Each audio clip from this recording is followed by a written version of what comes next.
Mesdames, Mesdemoiselles, Messieurs, bonsoir et je souhaite que vous passiez avec nous un très agréable moment. Alors allons-y. Let's do it. I have good news for you. C'est l'heure de la Formule Express. J'adore ça.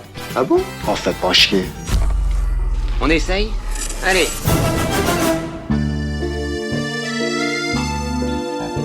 Salut à toutes et à tous et bienvenue dans cette 43e Formule Express de retour à l'écran. On débute cette 4e saison avec un retour sur l'un des plus gros succès du box-office français de l'année 1984, classé second derrière la comédie de Michel Blanc Marche à l'ombre. Je vais vous parler d'une autre comédie française signée cette fois Claude Zidi, Les Ripoux avec Philippe Noiret et Thierry Lhermitte en tête d'affiche. Dites donc, ça veut dire quoi, ripou? Ah, tu connais pas le verlan? Non. Tu inverses les syllabes des mots. Ripou, pourri, pourri, ripou. Ah, ouais. Sorti le 19 septembre 1984, une semaine après le second opus des aventures d'Indiana Jones, Les Ripoux attira près de 6 millions d'entrées dans les salles et permettra à Claude Zidi de recevoir enfin la reconnaissance de ses pairs lors de la cérémonie des Césars de l'année suivante. Mais ça, on en reparlera plus tard. Si vous êtes toujours passé à côté, Les Ripoux, ça raconte quoi ? C'est l'histoire de deux flics particulièrement immondes. C'est-à-dire que moi, je suis plus ripou que lui, mais petit à petit, je l'amène à devenir autant, si ce n'est... Et comme souvent, l'élève dépasse le maître. L'inspecteur René Boiron, interprété par Noiret, parvient en effet petit à petit à entraîner le jeune flic incarné par Lhermitte dans des magouilles toujours plus grosses et surtout toujours plus dangereuses. On a les bœufs carottes au cul. L'IGS, Inspection Générale des Services, la police des polices, nous surveille. Pourquoi on dit bœuf carotte? Parce que quand ils t'attrapent, ils te laissent mitonner à petit feu. Va falloir la jouer fine, François. Retour en mai 1983. Claude Zidi s'offre une escapade au Festival de Cannes pour fêter le succès de Banzai, sorti quelques mois plus tôt et qui a cumulé près de 3 800 000 entrées dans l'Hexagone. Un soir, il dîne à l'hôtel Carlton avec sa femme et son ami le réalisateur Claude Barrois, à qui l'on doit notamment le polar musclé Le Bar du téléphone. Ce dernier vient accompagné par un certain Simon Michael, officier de la police judiciaire. Et qui, au cours du repas, parle de ripou. Je dis, ça veut dire quoi, ripou? C'est quoi un ripou? Bon, il me dit, ripou, dans la police, on appelle un ripou un mec, on soupçonne de... Bon. Ah bon, pourquoi il y a des... bon, bah oui, on en connaît quelques-uns, on suppose que... Voilà, il me raconte 2-3 anecdotes. Et je lui dis, ça c'est mon prochain film. Et on va travailler tous les deux. Ça tombe bien, Simon Michael, passionné de cinéma, rêve d'écrire des histoires pour le grand écran et a déjà rédigé un premier synopsis autour de ces flics corrompus. Il avait cette idée de jeunes flics qui arrivent et qui se retrouvent en équipe avec un vieux flic ripou. T'as vu ça? Le salaire d'un mois d'un commissaire en quelques minutes. C'est pas beau, ça? J'avais tapé, j'étais de permanence, et je me rappelle, j'avais tapé sur ma petite bécane de flic qui ressemblait aux bécanes de journalistes, les toutes petites bécanes plates. J'avais tapé quelques pages comme ça, en m'inspirant vraiment du monde de Chester Himes, quoi. Et le concept lui a beaucoup plu, et on est parti là-dessus. Les deux hommes partent s'isoler à Saint-Tropez pour écrire une première mouture du scénario. Une première mouture qui ne va pourtant satisfaire personne. On était parti dans une direction un peu burlesque. Et puis, on n'était pas satisfait. Et on a tout repris en... Et ce qui nous a aidé pour reprendre le scénario, c'est d'imaginer le comédien qui ferait pour faire le personnage principal. On s'est dit, mais si c'était, imaginons, si on avait le choix, on prend qui? Et on a pensé à Noiret. Philippe Noiret devient alors, sans le savoir encore, la source d'inspiration du duo qui va recadrer son scénario vers un ton moins potache et plus réaliste, à la grande satisfaction de Simon Michael, pas vraiment amateur du film à gag. Les deux hommes décident aussi de situer leur histoire dans Montmartre et Barbès, deux quartiers populaires du nord de Paris qu'ils connaissent bien et qu'ils vont encore longuement arpenter pour s'imprégner de la vie de leurs habitants. Nourri de l'expérience, des faits, parce que s'il y a une constante dans mon travail, que ce soit avec Jolivet et Zidi, c'est que je suis très attaché à une documentation enquêtée, c'est-à-dire de faire des immersions dans les sujets. Et là, j'avais J'avais quelques années de police derrière moi, donc j'avais beaucoup d'anecdotes comme que ce soit la menotte qu'on mettait, parce que c'est vrai qu'à Barbès, on pouvait pas arrêter un mec, lui mettre les pinces, on se faisait massacrer. Mets-lui les pinces. Mais pas là, donne-moi ça. Si tu te balades dans le coin avec un mec qui a les bracelets, tu vas te faire écharper par ses potes. Là. Bien serré comme ça, là, et puis l'autre dans la chaussette. Voilà. Allez, marche devant. Il va pas se tirer? T'as déjà essayé de courir avec ce truc-là, toi? Il y a eu tous ces petits détails vrais, et ça a beaucoup nourri, notre scénar. On a trouvé assez vite, tout d'un coup, en gros, l'histoire. À partir du moment où... Parce que Noiret nous a amené... Parce que j'avais lu quand même qu'il avait des chevaux, qu'il adorait monter. Du coup, ça nous a amené l'idée de l'amateur de course. Et ça nous a obligés à travailler le personnage, son passé.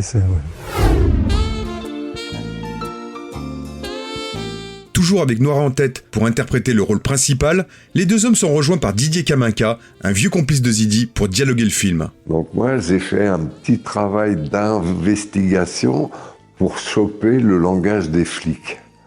Parce que c'est un milieu que je ne connaissais pas. Donc je me suis infiltré un peu par l'intermédiaire d'un copain dans un milieu un peu interlope pour essayer d'attraper le langage des flics. Ah bon, tu veux arrêter quelqu'un? Ah bah dis donc, tu vas pouvoir faire un carton, hein? Tiens, la terrasse du café, là, trop longue d'1 mètre, interdit, article R 38.7. Le clébard qui fait pas où on lui a dit de faire, au youf! Et les 2 mecs qui fument du hache dans le passage, là, interdit. Le commerçant qui affiche pas ses prix, interdit aussi. Alors tu descends et tu arrêtes tout le monde. Allô? Voiture 26 à autorité. Envoyez urgence 6 quarts de police. Le nouveau a arrêté 250 personnes. Claude Zidi organise alors un dîner avec Philippe Noiret pour lui parler du scénario qui n'est encore à ce stade pas tout à fait terminé. Au grand soulagement du réalisateur qui avait presque tout misé sur la présence de Noiret au générique, l'acteur se montre intéressé par l'histoire et le personnage, mais ne s'engage pas immédiatement et répond à Zidi. Je ne vous dirai oui qu'après avoir lu. Donc on a terminé le scénario, je lui fais porter le scénario un soir, et il m'appelle le lendemain matin en me disant je le fais. Pour jouer le jeune flic qui donne la réplique à Philippe Noiret, Claude Zidi pense tout de suite à Thierry Lhermitte. Même s'ils ne viennent pas du même univers, le réalisateur jette son dévolu sur le comédien, issu de la célèbre troupe du Splendide. Il fallait quelqu'un qui ait l'air très, très honnête. Et Lhermitte, vraiment, il a un côté comme ça, franc du collier, si vous voulez. Les yeux bleus, parce qu'il vient d'Épinal. La ligne bleue des Vosges, vous voyez, bon, il y avait tout ça.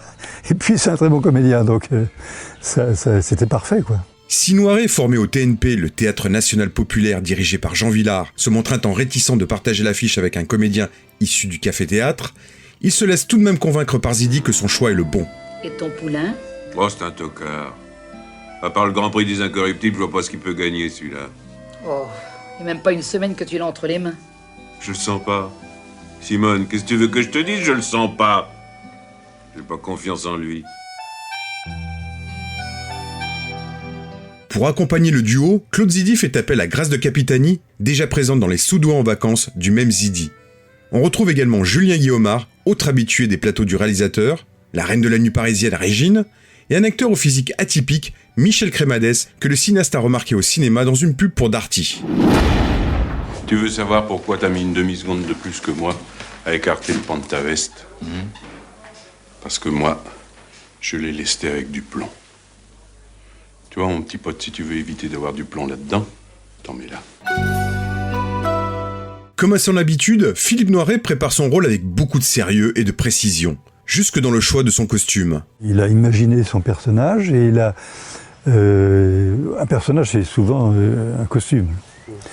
Il a fait trouver par son habilleuse une veste en cuir de l'EDF des années 50. Il a trouvé le pull camionneur aussi, avec la fermeture éclair qui était totalement démodé à l'époque. Et ainsi de suite. Il s'est créé d'ailleurs, et puis la moustache, vous voyez, physiquement le personnage. Il m'a demandé une chose, il m'a dit « Excuse-moi Claude, mais j'aimerais garder mes chaussures. Parce que là, je lui dis, écoute, je suis vraiment... je sais qu'elles viennent de chez une grande maison et qu'elles sont faites sur mesure, parce qu'il était très élégant. Ouais. Mais on verra pas que ce sont... voilà, tu peux garder-les. Le tournage débute le 13 février 1984 dans le nord de Paris et le courant passe immédiatement entre Noiret et l'Ermite malgré les craintes du premier. Vous savez, le contact entre deux comédiens se fait très vite, ou il se fait pas. La première prise, ils se sentent. Voilà, et puis ça s'est très bien passé. Mais ils ont joué l'un en face de l'autre. Et puis ça se passe dans le regard, dans la réplique, dans le jeu. Et là, ok, d'accord, ça va. Aucun problème avec lui, tout va bien. Didier Caminca se souvient également de la manière de travailler des deux hommes. Noiret était quelqu'un des premières prises. Et Thierry aussi. Donc c'est une chance. Et après, tendance à se mécaniser, comme chez beaucoup d'acteurs. Hein. Ce qui est compliqué, c'est si vous avez un acteur qui est bon dans les premières prises, qui joue avec un acteur qui est bon à partir de la 10e prise. Là, c'est compliqué. Mais quand il y a deux acteurs qui ont un peu l'instinct plus le talent, ça va très vite. Simon Michael assiste lui aussi à ce premier jour de tournage pour voir son histoire prendre vie. Claude m'a invité le premier jour. Et le premier jour, j'ai vu René Boiron, et pas Philippe Noiret, qui descendait l'escalier parce que Thierry Lhermitte venait lui dire « J'arrive pas à trouver une chambre d'hôtel ». Eh ben voilà, 2 buts, un interdit de séjour, 3 chambres de libre. J'arrive sur le tournage et je vois descendre Noiret, qui est quand même le mec le mieux sapé de France. C'est Berluti, John Love, c'est John Love et les Tweed et tout. Et avec son truc, et c'est le personnage, quoi. C'était éblouissant. Tourner dans certains quartiers du nord de la capitale pouvait laisser craindre des tensions. Mais la présence de l'équipe de Zidi ne vient finalement pas perturber les habitudes des habitants du 18e arrondissement. Bon, ça s'est vraiment très bien passé. C'était étonnant d'ailleurs, parce que il y avait ce qu'on appelle le marché aux voleurs. L'autre côté de la rue, du boulevard. Nous, on tournait sous le métro aérien. Alors, donc, on avait installé un petit étalage, quoi. Avec des lunettes, Bon, évidemment, on nous piquait les lunettes. Pouf. Bon, on allait les racheter de l'autre côté, quoi. Et le bonneto, par exemple, le coup du bonneto. Mais ce qui est extraordinaire, c'est que personne ne se réalisait. Mais il y avait des figurants à nous. Mais moi, je dis, laissez passer tout le monde, c'est pas grave. Faites vos jeux, messieurs, faites vos jeux. Le 5, c'est gagné. Non, c'est moi qui ai joué le 5. C'est moi qui ai joué le 5. Non, c'est moi qui a joué le 5, je suis témoin. Il n'y avait pas de haut-parleur pour hurler, attention, on tourne, etc. Et quand Noiret et l'Ermite jouent au bonneto, on a vu des types arriver qui les écartaient pour jouer. Alors qu'il y a la caméra et 3 projecteurs. Extraordinaire. Le tournage dure 2 mois tout rond pour s'achever le 13 avril 1984. Pas d'accro pendant ces 2 mois qui se sont déroulés dans une très bonne ambiance. Nicole Sommier, qui a déjà monté les 4 précédents films de Zidi, se charge de mettre en forme le film. Elle a pourtant quelques craintes quand elle visionne les rushs. Zidi, qui n'a pas l'habitude d'intervenir pendant la phase de post-prod, a pourtant toute confiance en sa monteuse pour rendre le film le plus proche de ses attentes. Je me souviens, ma monteuse me disait, elle était peut-être habituée à d'autres films, des films plus comiques a priori, les rushs par exemple. Donc on voit les rushs, on ne voyait pas. Il n'y avait pas de... vous commencez... le comique naît justement de l'enchaînement des séquences, mais il n'est pas dans... Alors que si je prends mon premier film, Les Bidas en folie, je me souviens, les rushs avaient lieu à Falaise, et moi j'avais dit, une petite salle de cinéma, il y en avait une à l'époque, j'ai dit, bon, les gens peuvent rentrer, s'ils veulent voir les rushs. Donc il y avait des gens de Falaise qui venaient voir les rushs, et avec les claps, tout, et muets en plus. Mais là, ils riaient parce qu'il y avait des gags visuels.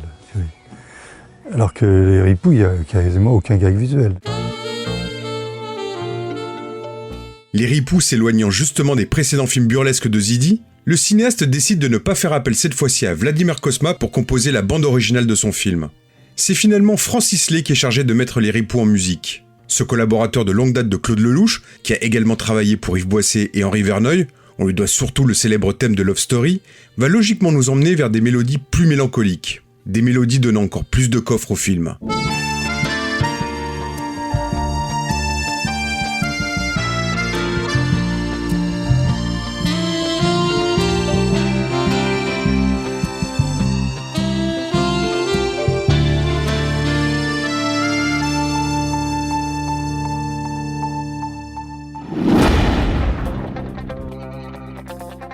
Les Ripoux sort le 19 septembre 1984 et surprise, les critiques sont plutôt conquis par le film de Zidi.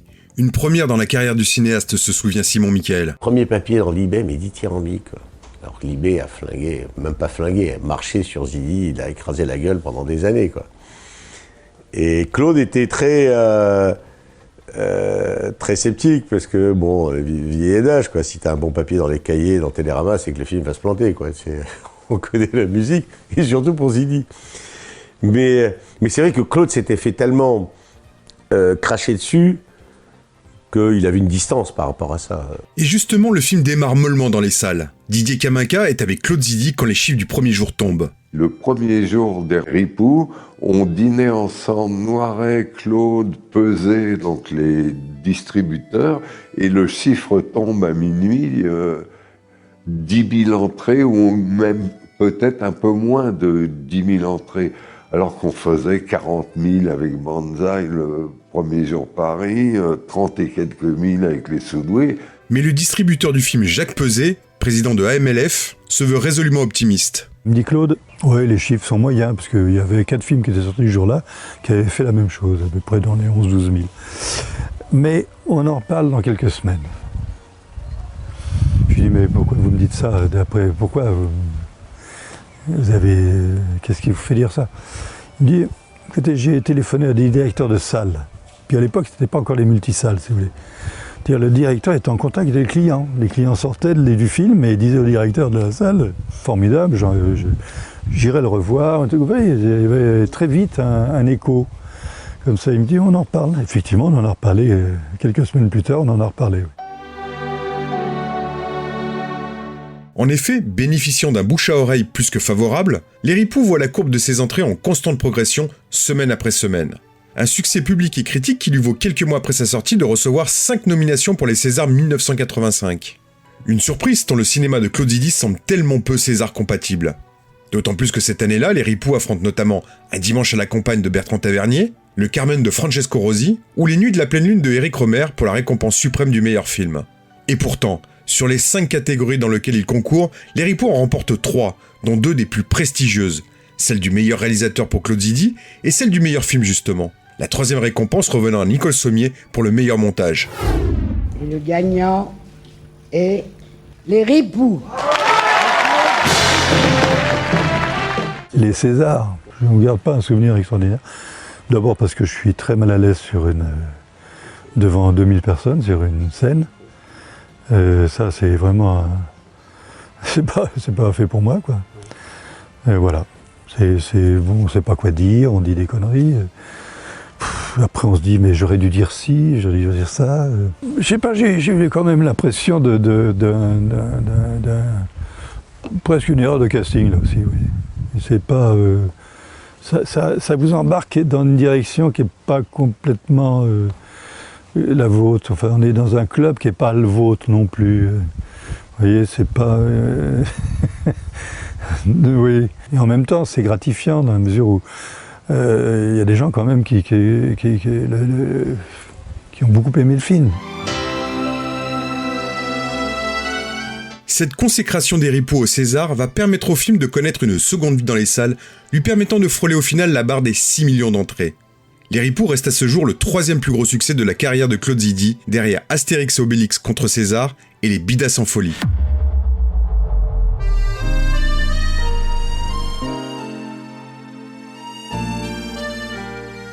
Les Ripoux connaîtra 2 suites. La première sortira presque 6 ans plus tard, en 1990. Une suite qui a vu le jour dans des circonstances un peu particulières. Claude Zidi et Simon Michael pensaient en effet en faire plutôt une série pour la télévision. Les 2 hommes avaient même écrit les 6 premiers épisodes. Mais devant les multiples refus essuyés par le duo face aux producteurs de série, pas convaincus du bien fondé de cette idée, Zidi et Michael décident finalement d'adapter leur premier épisode pour le cinéma. Pathé faisant de son côté le forcing auprès de Zidi pour sortir une suite sur le grand écran. Bon bah alors allez-y, commandez. Non merci, j'ai déjà déjeuné. T'as trouvé une cantine moins chère qu'ici? J'en ai marre de manger à l'œil. Ah. Moi aussi, à ton âge, j'ai eu une crise mystique. Un passage à vide. René, je suis encore jeune, la magouille, je peux plus. Je veux faire honnêtement un métier honnête. Tu veux quitter la police? Non. Et si j'ai des enfants, je veux qu'ils puissent être fiers de leur père. C'est marrant, j'ai plus faim. Ripou contre Ripou sort le 7 février 1990, et s'il n'atteint pas les scores du premier opus, il frôle tout de même la barre des 3 millions d'entrées. Il faudra attendre 13 ans supplémentaires pour voir le 3e et dernier épisode de ce qui devient la saga Ripou. Un ultime épisode, il faut l'avouer, pas bien fameux, dans lequel Noiret et l'ermite sont rejoints par Laurent Deutsch. Le public ne s'y trompe pas. Ripou 3 ne remplit pas les salles et finit sa carrière à un peu plus de 800 000 entrées. Est-ce qu'un jour t'arrêteras de me foutre dans la merde? On s'en est toujours sorti, mon François. Je vais te tuer. Police, tu bouges plus. Mais t'es con, arrête. Ah bah oui, une bastos. Dans le gras, comme au bon vieux temps. Tu sais qu'à la 10e, t'as droit à un très beau nounours en peluche, hein. C'est parti. Ah merde, elle est où la marche arrière? La prochaine fois, tire une automatique. Je suis pas flic depuis 24 heures que me v'la voyou. Moi, je pourrais jamais vivre avec un voyou. Puis tu me rappelles un bourrin. Java des faubourgs, un tocard, comme toi. T'es trop con, toi. Flic est con. Ça s'appelle un pléonasme. Ripou un jour. On se bouche les oreilles et on ouvre la bouche. Ripou toujours, hein.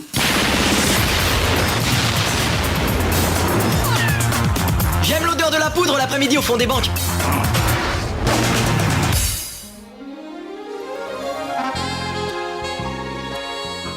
En 2010 revient l'idée de faire des Ripoux une série pour la télévision. TF1 se montre en effet intéressé par l'idée. Claude Zidi et son fils Julien écrivent un pilote qui sera tourné par leurs soins avec un nouveau casting.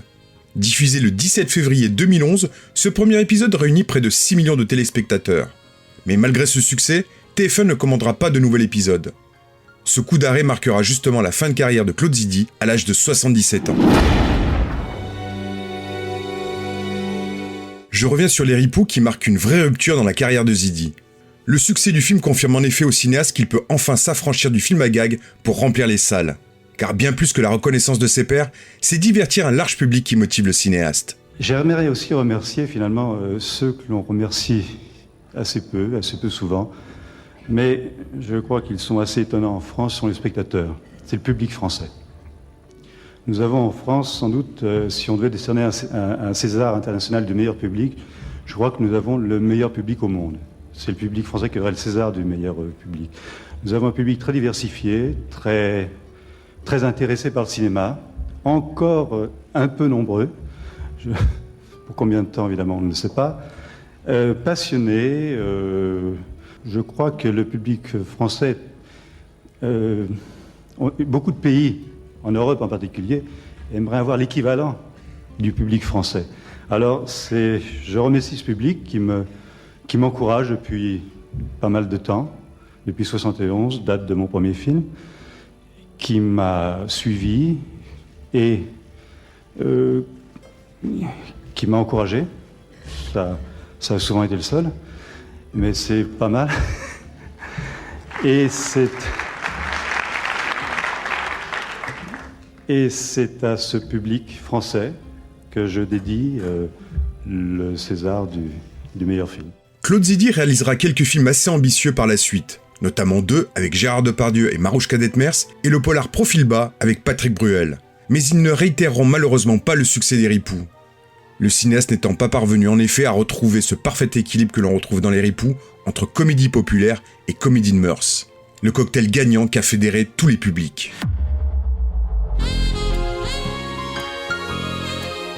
Voilà, c'est la fin de cet épisode consacré aux Ripoux. On se retrouve très vite pour de nouvelles remises en lumière qui vous seront également proposées par de nouvelles voix. En effet, pour cette 4e saison, la team Retour à l'écran s'élargit et a le plaisir d'accueillir Adrien, Thibaut, Eric et Arthur qui viendront vous raconter de nouvelles histoires de films et de cinéastes plus ou moins oubliés. En attendant, tous nos précédents épisodes sont toujours disponibles à l'écoute sur notre site retouralécran.fr, sur YouTube et sur les meilleures plateformes de podcast et de streaming musical. C'était Max pour les ripoux, à très bientôt. Si je devais résumer ma vie aujourd'hui avec vous, je dirais que c'est d'abord des rencontres. C'est vrai que je ne vis que pour le cinéma. Pour être aimé, il faut être aimable. Vous voulez un chocolat? C'était pas ma guerre.